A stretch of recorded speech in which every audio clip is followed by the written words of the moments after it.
Peu de temps avant sa mort, Gene Hackman, un homme qui a largement dépassé les 90 ans, qui s'est éloigné des yeux du public et qui vit dans un isolement délibéré, a fait quelque chose que personne n'aurait pu imaginer. Il est descendu seul dans un tunnel souterrain, dissimulé sous sa bibliothèque privée, disparaissant dans une obscurité dont jusqu'à récemment personne ne connaissait l'existence. Ce tunnel ne faisait partie d'aucun document officiel, n'était pas mentionné dans les documents de propriété ou les plans de construction. Il est resté totalement inconnu du monde extérieur, jusqu'au moment où des agents fédéraux l'ont découvert après sa mort. Et ce que ce tunnel représente n'est pas seulement une structure cachée, mais une découverte qui réécrit tout ce que les gens pensaient avoir compris sur le dernier chapitre de sa vie. Le moment où tout a basculé s'est produit le 26 février 2025, un convoi de véhicules fédéraux a traversé les faubourgs tranquilles de Santa Fe, franchissant des portes en acier renforcé qui ne s'ouvraient ni facilement ni par accident. Au-delà de ces portes se dressait un complexe de 4 millions de dollars, le domaine privé de Hackman, isolé, fortifié et conçu pour tenir le monde extérieur à distance. À l'intérieur de ce complexe vivaient Hackman et sa femme Betsy Arakawa, âgée de 65 ans. Pendant des jours, personne n'avait eu de nouvelles de l'un ou l'autre. Les appels restaient sans réponse. Le personnel, qui arrivait normalement comme une horloge, ne recevait jamais d'instructions. Toute la propriété était devenue silencieuse d'une manière qui ne semblait pas naturelle. Ce n'était pas de la négligence, c'était de l'absence. L'alarme n'est pas venue de la famille ou d'amis proches, mais d'un homme à tout faire, quelqu'un qui connaissait suffisamment la propriété pour savoir que quelque chose n'allait pas, mais assez éloigné pour hésiter à la déclencher. Lorsqu'il l'a finalement fait, il n'a pas parlé d'inquiétude. Il a dit aux adjoints qu'il pensait qu'ils étaient déjà morts à l'intérieur. Cette seule déclaration a changé le ton de tout ce qui a suivi. L'entrée dans l'enceinte n'était pas routinière. Les portes ont dû être forcées. Les serrures ont été coupées. Les systèmes conçus pour empêcher les intrus d'entrer ont dû être ouverts. Ce n'était pas une maison où quelqu'un avait simplement oublié de rentrer. C'était un endroit conçu pour rester scellé, à moins que quelqu'un à l'intérieur n'en décide autrement. Lorsque les agents sont entrés, ils ont trouvé Hackman et Arakawa morts à l'intérieur du manoir, ainsi que leur chien. Sur le papier, l'explication était simple. Arakawa était mort le premier des suites d'une grave infection virale. Hackman avait suivi quelques jours plus tard, victime d'un arrêt cardiaque de cause naturelle. Affaire classée. C'est la version présentée au public par le département du shérif de Santa Fe. Aucun signe d'acte criminel, rien de suspect. Et pourtant, dans le même souffle, les responsables ont confirmé que l'ensemble de la propriété devait faire l'objet d'une enquête médico-légale complète. Équipe fédérale, imagerie thermique, spécialistes passant chaque recoin au peigne fin. Ces deux réalités ne font pas bon ménage. Une mort naturelle ne déclenche généralement pas un tel niveau d'investigation. La chronologie ne fait qu'accentuer le malaise. Arakawa est morte environ 7 jours avant Hackman. Cela signifie qu'il est resté dans cette maison seul avec son corps pendant près d'une semaine. Aucun appel d'urgence, aucune tentative de contacter qui que ce soit. Le système d'alarme est resté actif, fonctionnant normalement. Mais les caméras internes avaient été désactivées manuellement.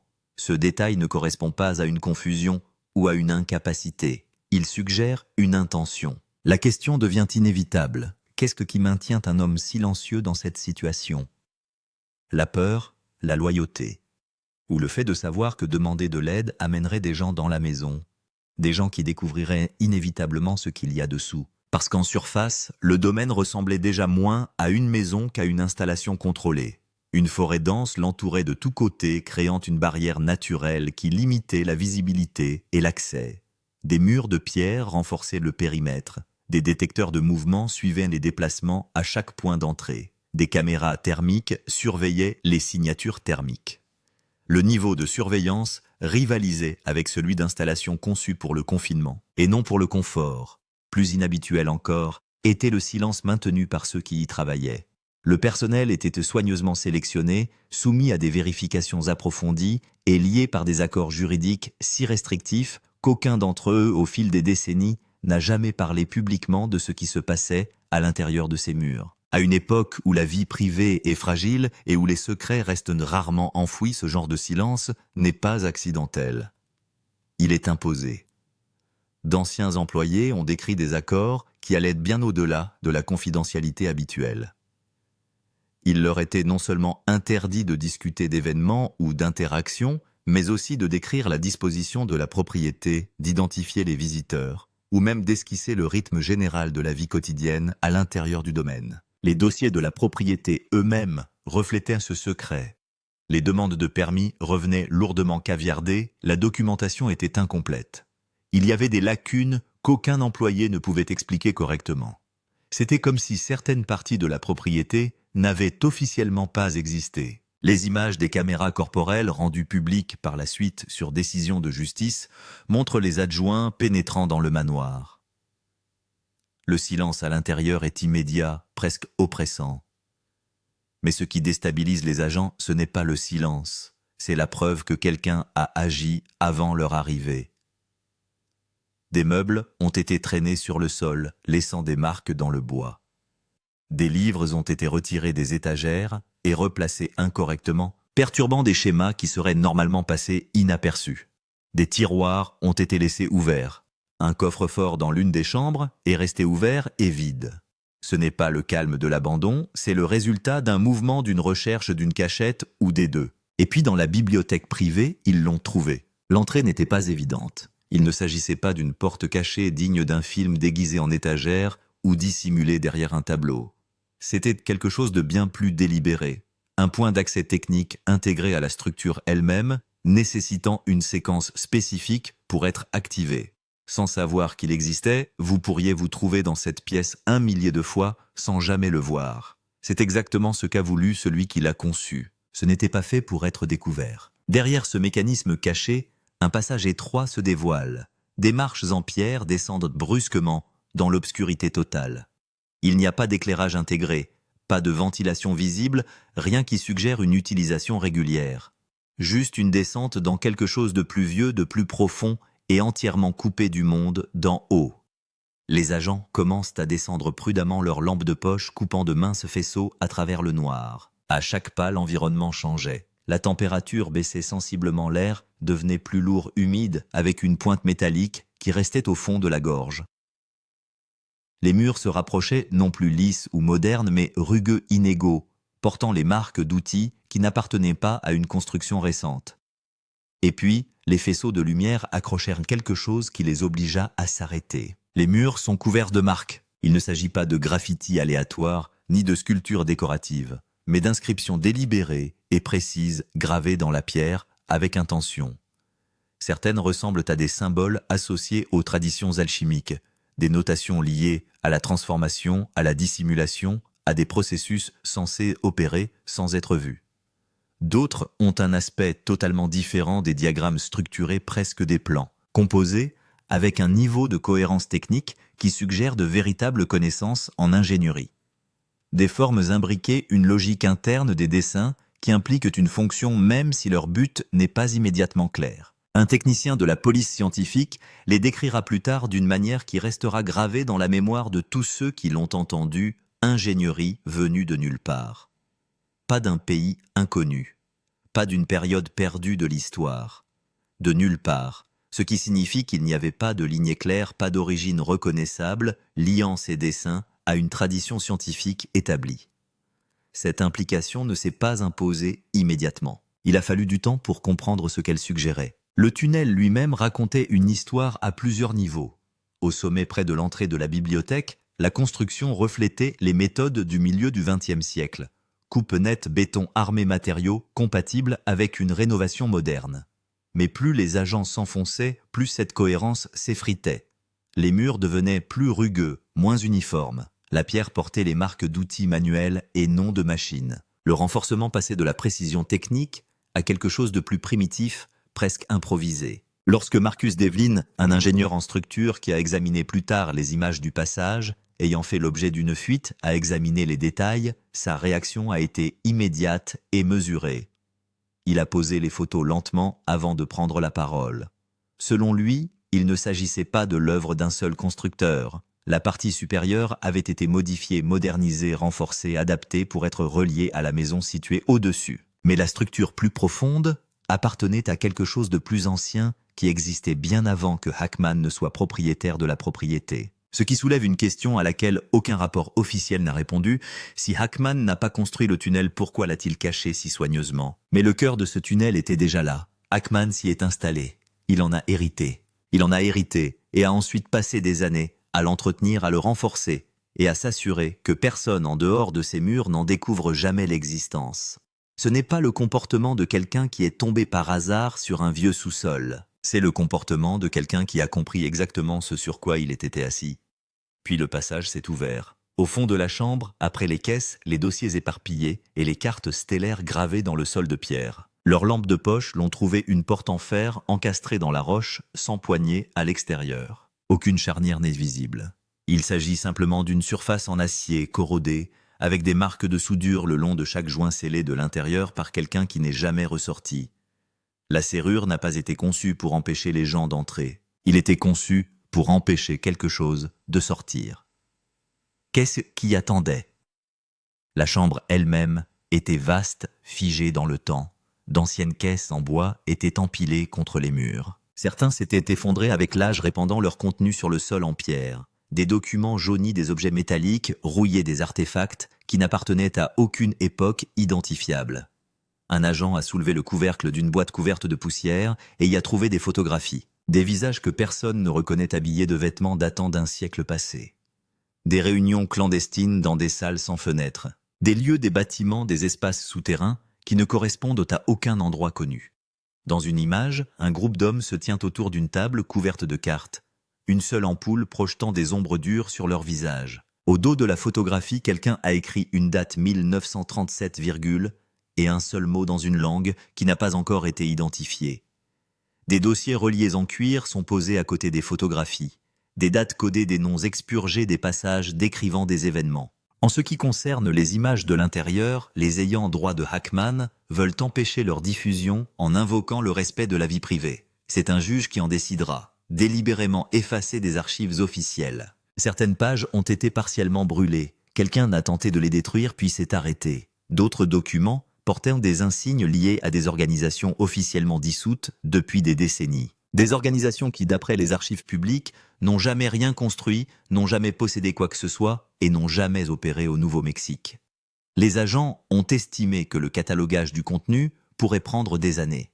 Un enquêteur principal aurait déclaré que le volume du matériel ne ressemblait à rien de ce qu'il avait traité en 30 ans de travail au niveau fédéral. Non pas à cause de ce qu'était tel ou tel objet, mais à cause de ce qu'impliquait la disposition de l'ensemble. Le sol n'était pas simplement en pierre, il était marqué de motifs circulaires. Des dessins complexes et délibérés, qui vus d'en haut ressemblent à des cartes célestes.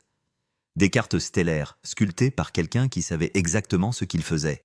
Ces motifs correspondaient à des alignements astronomiques spécifiques. Constellations, positions des planètes, trajectoires orbitales. Ces dessins sont d'une grande précision et nécessitent des connaissances mathématiques poussées. Celui qui les a gravés n'a pas deviné. Il cartographiait quelque chose ou le marquait pour quelqu'un qui viendrait plus tard et saurait comment le lire. Les outils retrouvés dans les caisses étaient tout aussi erronés. Les gravures ne correspondaient à aucun fabricant ni à aucune période connue. Les mécanismes internes nécessitent une technologie de fabrication qui n'existait pas au moment de la construction de ce tunnel. L'un des dispositifs, un cylindre métallique de la taille d'une paume de main avec des anneaux internes rotatifs, semble n'avoir aucune couture, aucune méthode d'assemblage visible, comme s'il avait été coulé en une seule pièce de l'intérieur vers l'extérieur. Un exploit que les techniques métallurgiques actuelles ont encore du mal à reproduire à cette échelle. 3 ingénieurs distincts qui ont examiné des photographies de l'objet sont parvenus à la même conclusion. Ils ne pouvaient pas expliquer comment il avait été fabriqué. Le docteur James Whitfield a passé 19 ans en tant qu'analyste médico-légal au FBI, traitant des preuves classifiées dans certaines des affaires les plus sensibles de l'histoire moderne du gouvernement fédéral. Ce n'est pas un homme enclin à la spéculation. Lorsqu'il a examiné les détails de cette affaire accessibles au public, sa voix s'est faite plus discrète.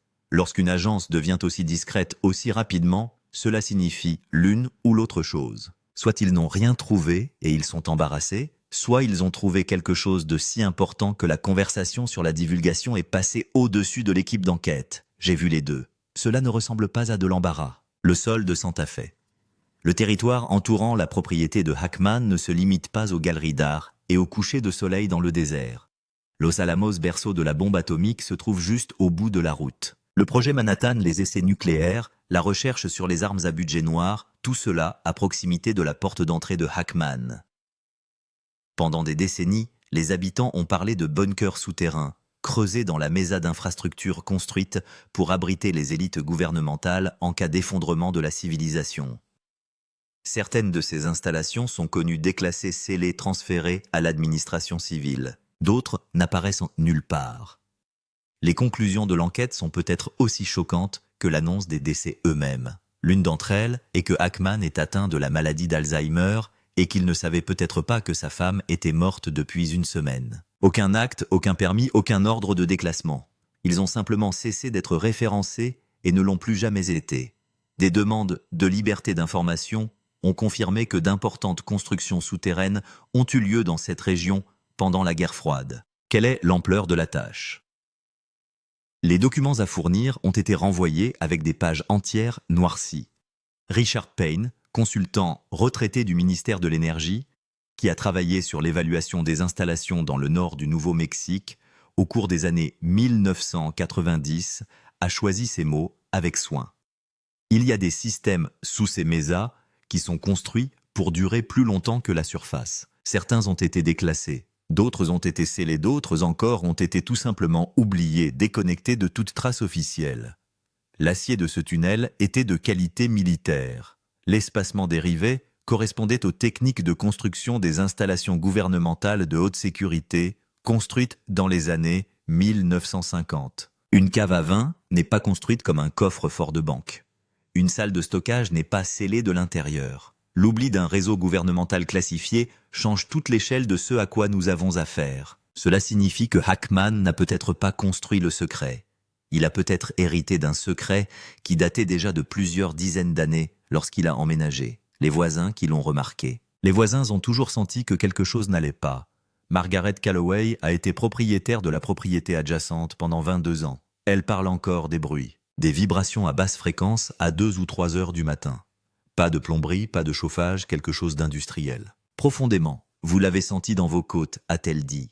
Elle l'a apporté à Hackman une fois qu'il a dépassé la limite de la propriété. Il lui a lancé un regard auquel elle pense encore. Il lui a dit qu'il valait mieux laisser certaines choses sous la surface. Elle en a ri à l'époque. Elle ne rit plus. Un géologue à la retraite du nom de Frank Delcoy, qui vivait 2 propriétés à l'est, a confirmé les vibrations de manière indépendante. Un été, il a installé un sismomètre portable. Les relevés ne correspondaient à aucun schéma naturel. Rythmique, mécanique, quelque chose fonctionnait en bas selon un programme. Il a déposé une plainte pour bruit auprès du comté en 2019, D'autres se souviennent de camions banalisés arrivant après la tombée de la nuit et repartant avant l'aube. Visage caché, pas de facture, pas de logo, pas de traces. Plusieurs voisins ont décrit le même schéma de manière indépendante. Les véhicules qui sont apparus aux premières heures se sont garés à l'intérieur de la limite des arbres, près de l'arrière du domaine, et ont disparu avant le lever du soleil. Les registres du comté indiquent qu'aucun travail n'a été autorisé pendant ces périodes. Aucun entrepreneur n'a jamais déposé de reçu. Lors des travaux de rénovation qui ont mis au jour l'entrée du tunnel, les ouvriers ont découvert une ligne de communication secondaire câblée dans les murs de la propriété. Comme nous le savons, les 2 personnes ont été testées négativement pour le monoxyde de carbone. Le câblage antérieur de plusieurs décennies aux télécommunications modernes reliait directement la maison principale à la chambre située en dessous. Toujours fonctionnel, toujours entretenu. Qui était à l'autre bout l'homme qui a construit le silence? Voici ce que les gens oublient à propos de Gene Hackman. Avant la forteresse, avant le silence, avant qu'il ne disparaisse complètement de la vie publique, il était l'une des présences les plus authentiquement chaleureuses du cinéma américain. Pas chaleureuse dans le sens d'une célébrité jouée chaleureuse dans le sens où les étrangers avaient l'impression de déjà le connaître. Son coiffeur à Santa Fe a raconté à un journaliste local que Hackman venait toutes les quelques semaines, s'asseyait sur la même chaise et passait 1 heure à parler des romans d'Hemingway et du climat du Kansas dans lequel il avait grandi. Il donnait un double pourboire. Il se souvenait du nom des enfants, des gens de leur âge, de leurs petites équipes, s'ils étaient entrés dans l'école qu'ils voulaient. Ici. Au marché local, les vendeurs le connaissaient de vue. Il achetait des piments verts en vrac et plaisantait sur son mauvais espagnol.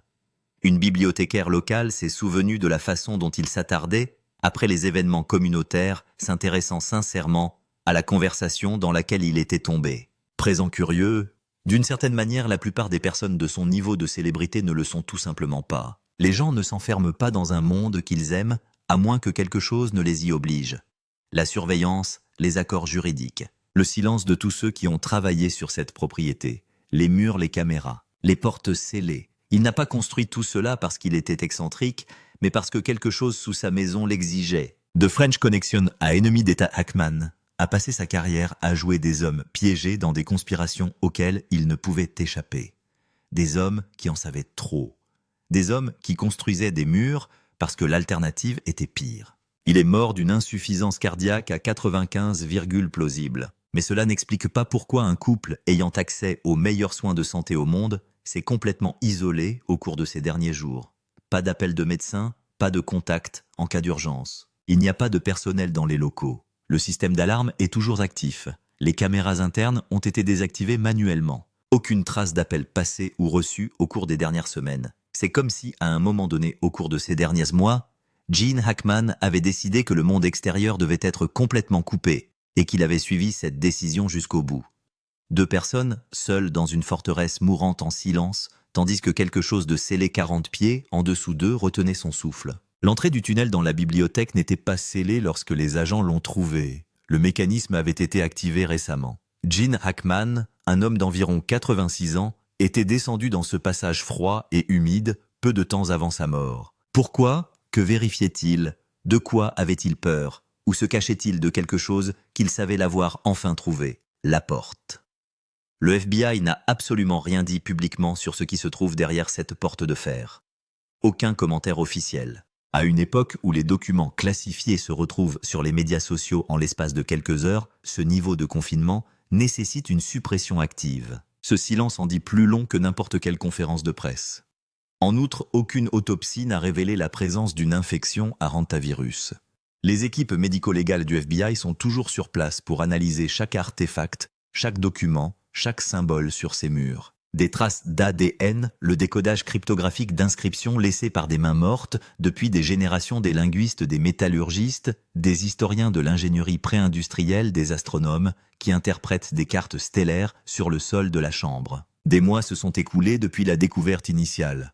Dans toute enquête normale, il y a des fuites, des conclusions préliminaires, des sources anonymes, un briefing de fond auquel on ne peut résister. Dans ce cas, rien.